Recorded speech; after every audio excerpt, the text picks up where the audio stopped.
اللہ تبارک تعالیٰ کے سامنے سرخم ہونے کا نام اسلام ہے، یعنی اس کا کوئی عمل اس کی مرضی سے نہ ہو بلکہ اللہ تبارک تعالیٰ کی مرضی سے ہو۔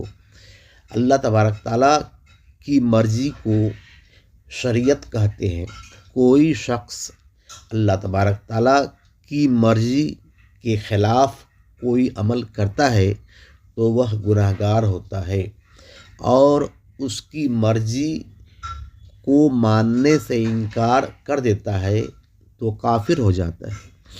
اہل اسلام کے لیے 3 شرطیں ہیں۔ پہلا ایمان، دوسرا عقائد، تیسرا عمل۔ اگر کوئی ایمان نہ لائے اور عقائد اور عمل شرعی ہو تب بھی مسلمان نہیں ہے۔